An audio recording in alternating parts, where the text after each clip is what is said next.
And a child after over 1 year old right today, if you went past some McDonald's, couldn't tell you what it was. That's right. Children only live what we teach them. What do you teach the children? But the bad, sad part of it is, you can't teach them if you don't know. So who's the first one got to get educated? You. Your children are going to be what you are. If you got high blood pressure, what are they going to have? If they got, you got sugar, what they got? If they going to come up with a form of cancer, what are you going to have? What are they going to have? Why?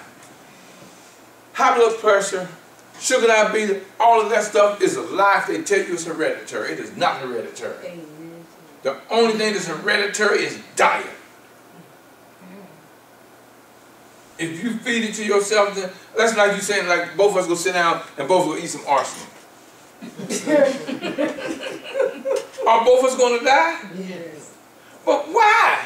Why am I going to die? Because I ate arsenal and you ate it too. Think about what you're doing to your children. If you teach them how to eat, they may stray a little bit, because once they get out there, the boys say, hey, let's grab this hamburger, this hot dog, let's go. But they're going to slowly, as they grow old, go back to what they were taught. That's anything you teach them. Yeah, you know, they get 16, 15, 16, they start smelling their pee. Start smelling themselves. They, you know, they think they know everything. Like the thing I just said, while you're 16, 17, 18, move out the house, you know, so you do what you want to do. You know, since right now you know everything. Just move out. You know everything. Bam. Go.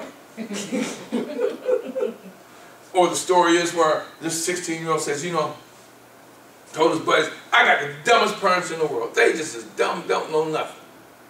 And then at 21, he told him, you know, it's amazing how much my parents have learned in 5 years. Think about it.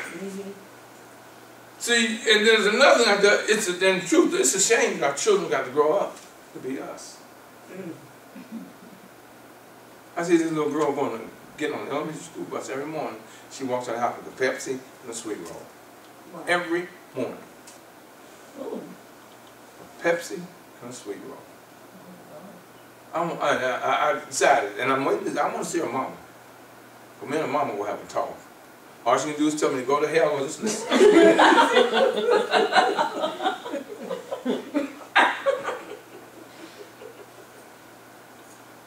I mean, if she tell me to go to hell, I'll shake your hand when you get there. I'll open the gates for you, baby.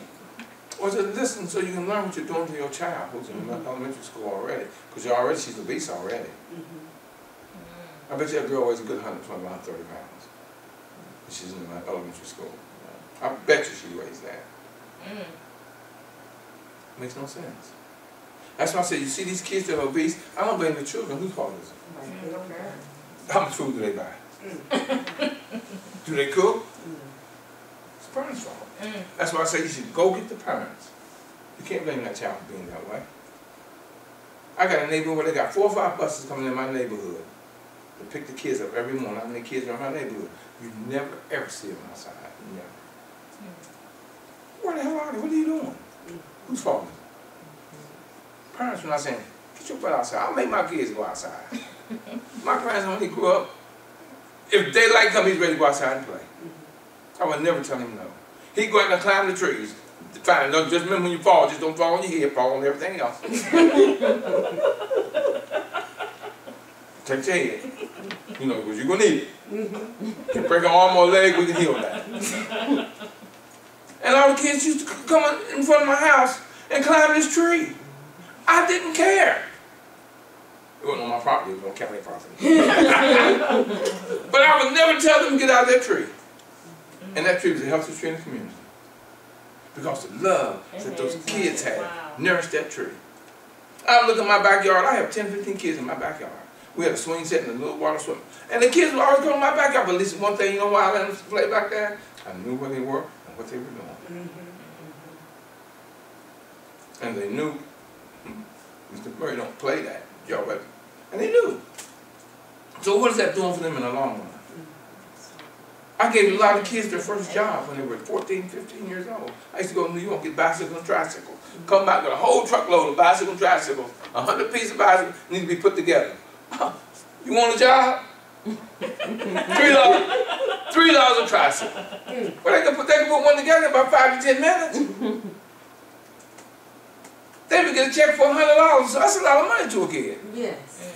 They would be waiting for me to go. They listen, oh, his van ain't there, so I know I'll get back out and knock on his door. You're going to see 3 or 4 kids out there to put together my tricycles and bicycles for me. I wouldn't go do it. You know where I got that from? Henry Ford. Who was talking about Henry? What did Henry Ford invent? What did he invent? That's right. If I said the car, no. He invented the assembly line. What did I do? BDI'd it. Borrow, duplicate, That's right. Invent what for the first time? No. Only thing I'm going to invent is me. I'm going to invent, improving myself. All right, let's do number 6.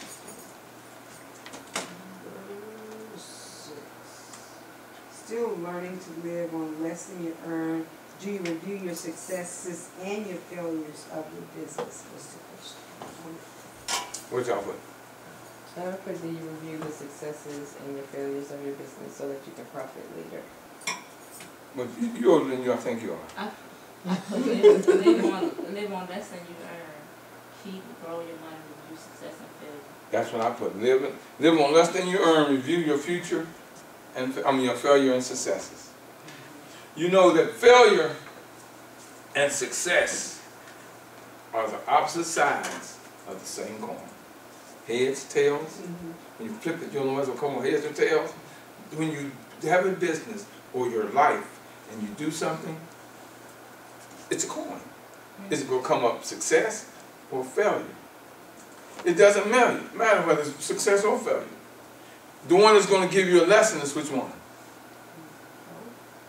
But which one will give you a greater lesson? Your failures will give you a greater lesson. Because if you go through that door 10 times, you just say, well, I went through that door 10 times. But bump into that door 1 time. Which one you remember?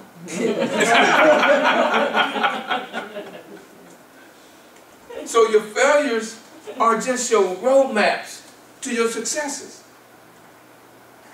See, you can't be afraid to put forth the effort to succeed. Because fear, F-E-A-R, fear is a lie. Fear is a big lie. So you can't look at a lie. If you know I'm lying to you, what you going to do? You go out and do it, and I say, okay, look. You say, well, how do I get the theater down here? I say, well, you go here to your right, go down here to your left, you make a right, you make a left, but you should be going this way. Right? Which one are you going to do? Are you going to listen to me? No. Why? I just told you how to get there. You might even have to go around the world to get there. But, right, so I mean, that's how you got to look at it. And you can't be because fear is a lie. Don't be afraid to try. When they say nothing beats a failure but a try, that's true. Failure gives you, see what failure is God's way of telling you, your universal way of telling you, this is how I want you to learn this lesson, because no one can live your life but you. The great philosopher, the great philosopher out there said, you are you, which is truer than true. No one on earth is more youer than you. Who said that? You know, don't say it. Do y'all two know who said that? You are you, which is truer than true. No one on earth is more youer than you. The great Dr. Seuss. You know the brilliance of that man. You know how brilliant he was? That he could write a book for children that gave adults an education. Yes. Read his books. You laugh and say, well, this is a kid's book. But look at the lesson that's in it. A child would learn from that book, but so was the one that read it to him. Tell me, you are you. Is that truer than true? Who on earth is more you than you? Say it to a child, they'll laugh at it, but they'll get it. But you look at it and you say, man, you know, that's true. And you hadn't even thought of it.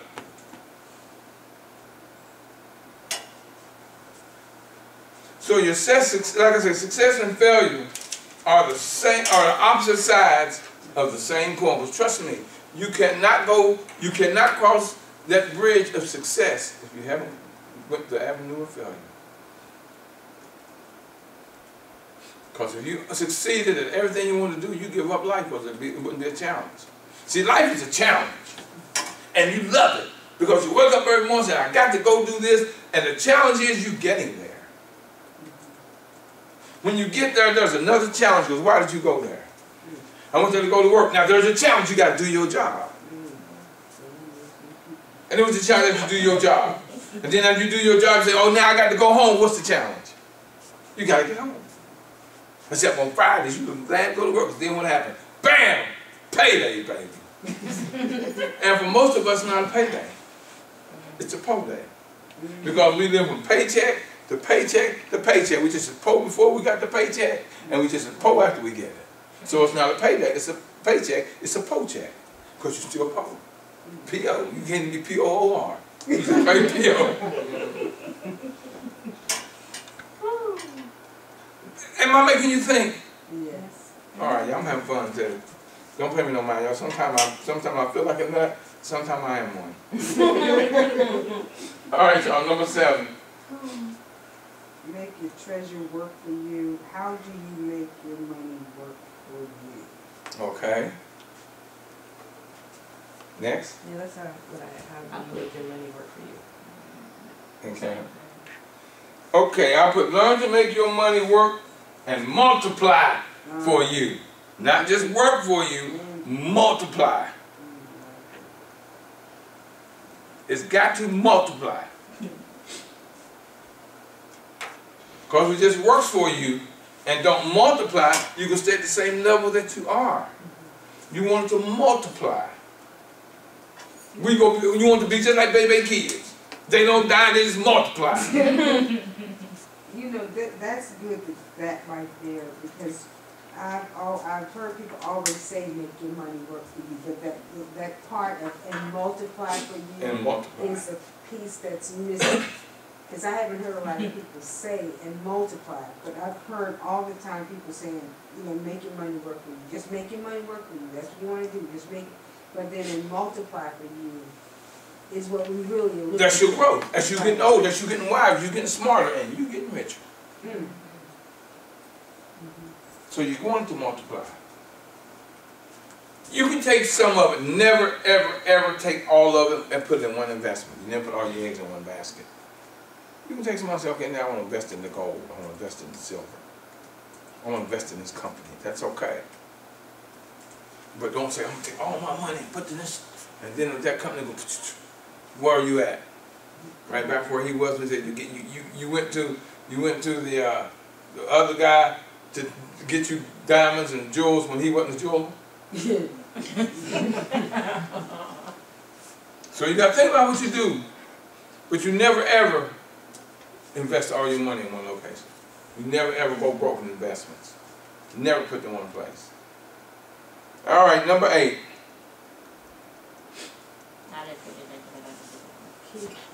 Keep 10% of all your earnings.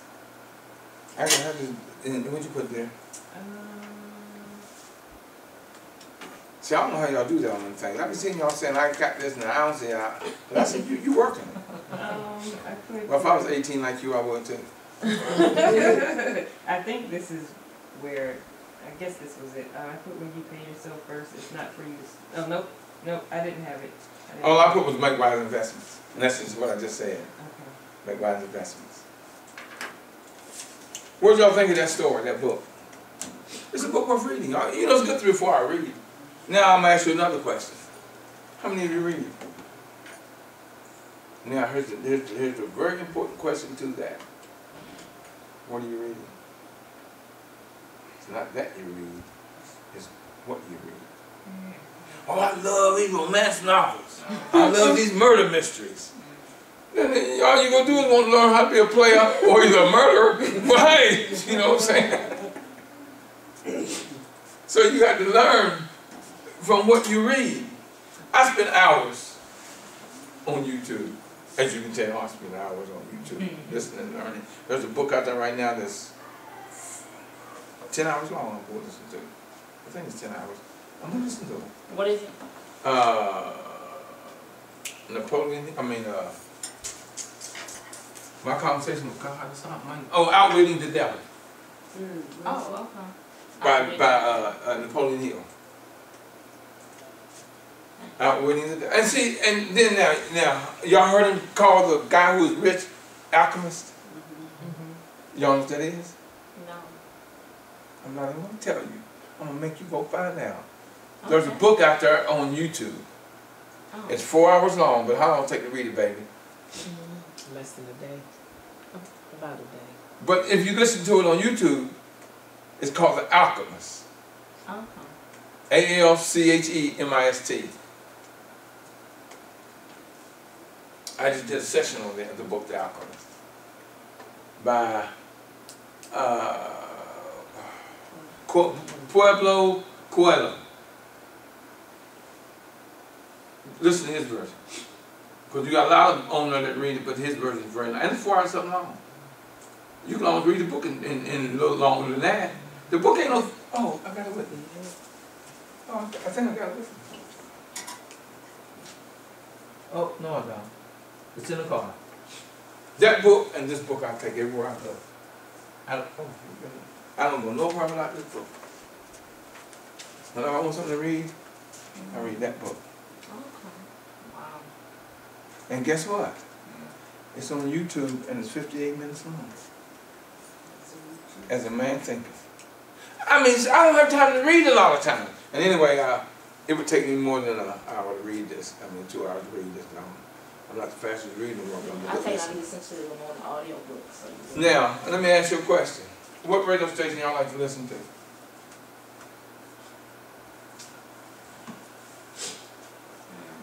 Where I do listen, it's WABA. I listen to 93.9. sometimes I listen to in between WBCS 95.1 and 104.1. Why? I listen to WABA because they have a lot of programming and talking about successful, like Christian life, but they also have, business life as well. Great. Are you listening to radio stations? Sometimes I like the music that they have on there. But other than that, I usually have different CDs. Why are you listening to radio? I love music, I love beats. Okay, now here's the whole thing I'm saying to you, because I'm making a point on this one, See, my car is not a vehicle to me. It's a point A to point B. My car is my four-wheel university. Because if you want to hear music in my car, you got to ride with somebody else. I always got a book playing, I got a CD playing, I got a cassette. I still got cassettes, y'all. I got cassettes I listened to them years ago. That's what I listen to. You know who I listen to a lot? Because see my series over there, The Road to Success? Y'all want to buy that series, ask Arlene. There's 9 CDs that I worked on, and I worked on, put together where in 20 years, you can listen to them 100 times, and on the 101st time, you're still going to learn something. It's still going to fit you. Because you'll listen to it, and you say, okay, that fits, I'll take that. It's like this class today. You say, I'll take that. I could do this very exact same class tomorrow, and you'll pick up something else. You can't learn a song the first time you listen to it. That's what that is. I teach you the mindset. See, what I teach is the thought and the action process to success. Why do I teach that? Look at it. Everything you do in life, everything that happens to you in life, everything you see or grow through in life, first goes through thought. When's the only time your mind isn't working? When you're sleeping? That's when it's the most active. Your mind's the most active when you're sleeping, because that's when it's in its pure form. When you die, it's the only time your mind is working. You're right. Your mind, from the time you're born to the time you die, your mind is always in motion. And when you're sleeping, It's when your mind is at its purest form. That's when your body is at its purest form. That's when your body is feeding its cells everything you've consumed that day. That's why when you wake up in the morning, what's the first thing you got to do?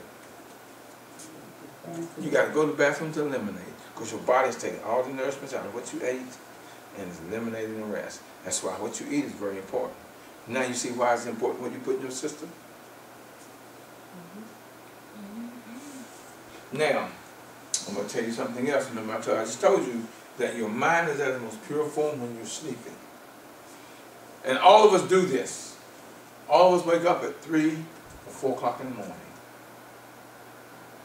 Don't you? And you wake up and say, hey, why did I wake up? Here's what you do. Here's what you do. And you're going to learn something. I'm going to give you some powerful stuff right now.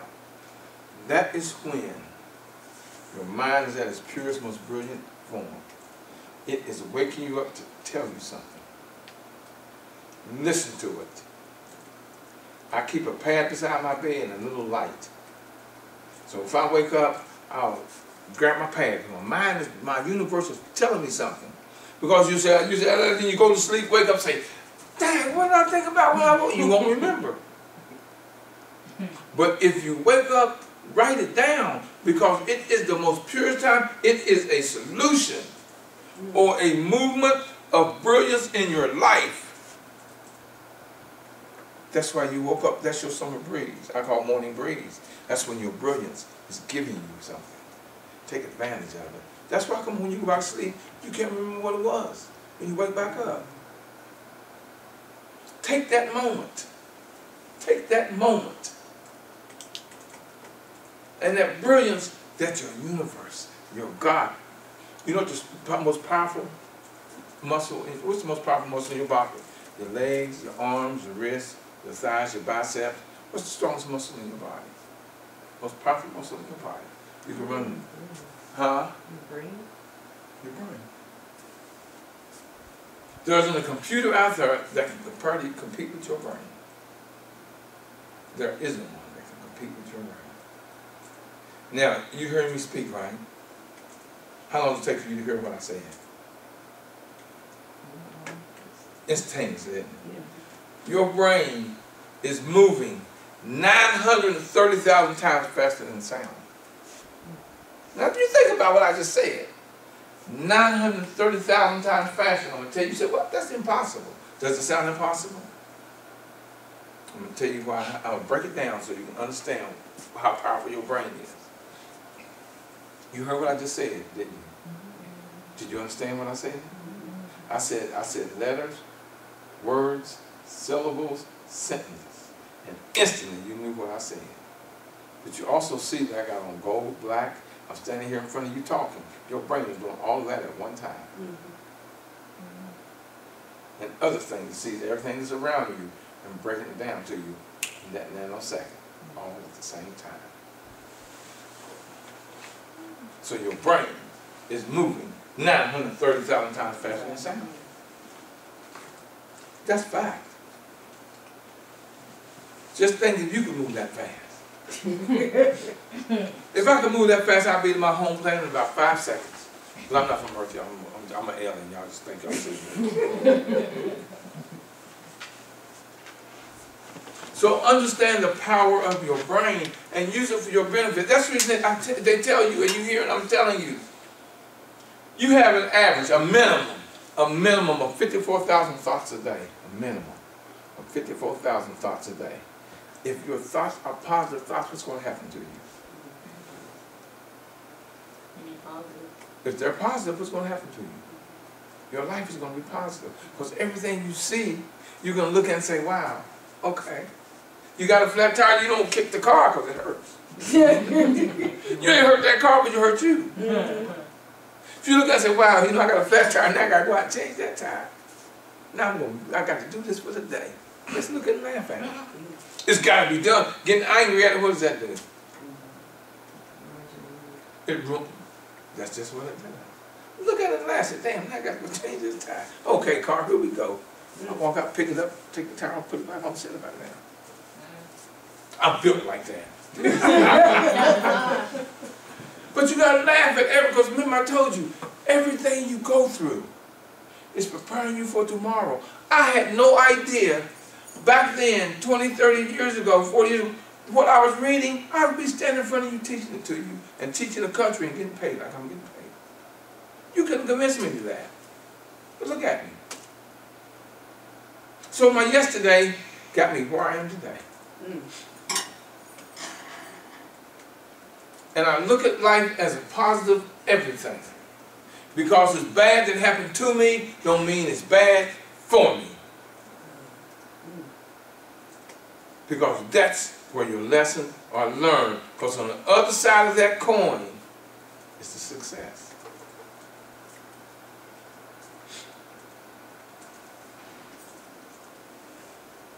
I used to love to read Donald Goines. All his books about drug addicts. I used to love to read Donald Goines. I used to love to read athletic books about athletes. You know, baseball stories, football stories. And I says, okay, I'm country. I'm pure country. I was from West Virginia, and they country. And I said, but I want to learn how to speak properly. I want to learn how to put my sentences together in a proper manner. Not knowing that one day I'm going to stand in front of you talking, I still got my country in me now. I tell people I speak 3 languages. They say, well, here's the thing, they say, what is someone who speaks 3 languages? They're trilingual. What is someone that speaks 2 languages? Bilingual. What is someone that speaks 1 language? American. Well, I'm trilingual. I speak 3 languages. I speak English, I speak country, and if it tick me off, I speak profanity.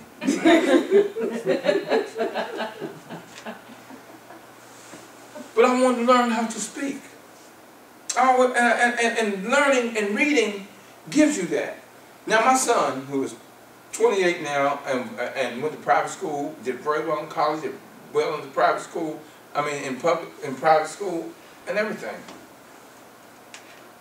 When he started talking, he didn't speak in words. He spoke in sentences. Why? Because it's all he heard was I read to him all the time.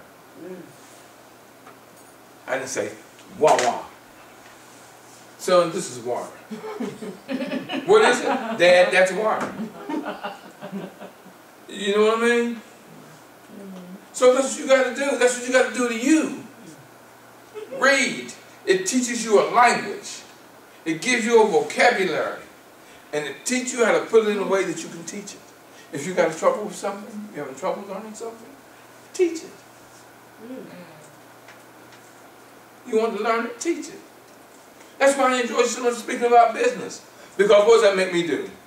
Study and learn, because I can't teach you if I don't know. You think I want to get up and be a fool?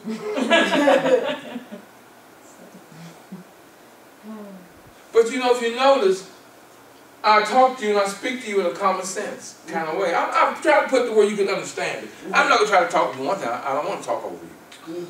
You got people that come get on stage and all they want to do is give you these long sentences and show you how educated they are, how smart they are.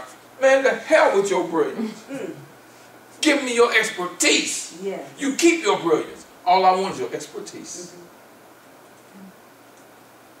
I don't care that you were an honor student or an A student or a scholar. What good is that going to do me if you're not giving me your expertise? On anything you do, give your expertise. Don't show me how smart you are. That's between you and your God.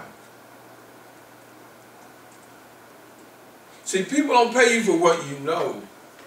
They pay you for what you do. I know what I know, but you wouldn't pay me for what I know. You pay me for what I do. The fact that I give it to you like I give it to you in a lesson form that I give it to you, that you can comprehend what I'm saying and enjoy it and then use it. That's what it's all about. I don't have the big vocabulary to make me sound educated, but I'm brilliant. I know I'm brilliant. But it's useless to you if I don't get it to you in a way that you can understand. I went to one session, this guy spoke so, he used words, I'm thinking, man, who are you talking to? What language is that? That's English? He was showing his brilliance. And people in the audience thinking, what the hell is he talking about? Because they couldn't understand what he was saying because he was using them 12, 13, 15 letter words. And by the time I look at one, he didn't use 3 more.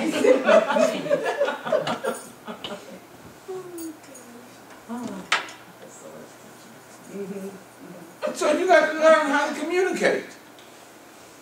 And I love the way I communicate because I give it to you in a way you can understand. And I also put some humor in it. To make, see, it's called infotainment. I got to give you the info, and I got to make it where you'll enjoy it. That makes it easier for you to, and then I got to keep your interest. I don't want to put you to sleep. Because then I don't want you to wake up the other people that are sleeping and snore loud and they snore. So education and learning, all that, you know what I'm saying? You look at life now, we've had fun today, have we not? Yes. And I put something on your mind where you think, yeah, okay, I got to start doing this. And you know what you've done when you look and you learn something? You look at the way you did it and you laugh at it. I was doing it that way, and now I got to do it this way. So you laugh at yourself. So there's nothing great out there than laugh at yourself. Laugh at yourself. What are you looking for, baby? Oh, my laptop. Oh. It's about, how long is your cord? Yeah, that's what I was looking at. I'm about to move over there. I'll give you a cord where you can sit right there. Baby, my long orange cord is under here. Or you can put, will that stretch over? That's what I was going to say. How long her cord is. Just plug it in there and stretch it over. One thing, when you said if you want to learn something, teach it. Teach it. And then if you're not, how do I say it? You want to learn something, you're going to teach it, which causes you to research it. But then if you're in front of people, if they can kind of sense you don't know, how do you... Slide under the table, baby. How do you... You got to give it first. So... This thing is on the cord. It's cooking. It's back in the room. Okay. Okay. She gonna move back. It's cooking. Oh, okay. So, yeah, I don't see I'm having, I was gonna say you see I'm having issues. so if you want to learn something, you teach it. But then if you're teaching it to someone else, and maybe they sense that, oh, you don't know what you're talking about. How do you shape it so that people understand? Right now, I don't know what I'm talking about, maybe, but you know, I can research it and find it out and bring it back to you. So, help me understand that phrase. If you want to learn something, teach it. But if you don't have all the facts, how do you convey that? Because you only teach what you know. Okay. Right. Like, I don't know everything about business. I really don't. That's why I got an accountant. I pay him. Social media, I pay her. A website, I pay him. But I can teach you that you need a website. I can teach you that you need social media. I can't teach you how to do it, but I can teach you that you need it. Okay. See, if it's not your expertise, it's not your forte. Social media, I hired a girl, what, Thursday I hired a young lady who handled all my social media. I don't know it. I need it. I've done the best I can, but I need to go to the next level. So she's that next level. I want to pay her what she wants. Because if I'm paying her $500 a month to do my thing, and I know through her I'll be making $5,000, $50,000, $500,000, where am I losing money at? I'm not. You can't be cheap as long as you see that it's a necessity. I'm paying somebody to do my website now. There's a site out there I can do it myself. But it's not my expertise. I want to look professional. So I went to a professional and he charged me. I said, well, here. Because I know how much money I'm going to make off of having a professional website. Now he's going to tell me how to change it, go through the back door. Nope. A company called me and said, look, this is what we do. Are you interested? I told him, yes I am. How much do you charge? He told me, I told you thank you, but no, you got to do better than that. And right now I got it for half price for a year. They're going, all I got to do is come and say, look, here's a picture. I send it to them, put it on my website. Put it here, put it there. Here's a tape. Like today's part that's going to be on there. on my website, because, you know, just like when we leave here, I want y'all to give me a testimonial, if you want to. All you gotta do is say, hello, my name is so-and-so, I just attended Mr. Murray's Millionaire Mastermind Institute session, and it was great, or it was garbage, or whatever you think. Within a minute, or 30 seconds, I'm gonna put it on my page. Why? Testimonials are great. People look at your page, and they wanna find out what other people are saying. That's when I say, go to my website, the Murray Group. I've got 3 businesses, y'all, by the way.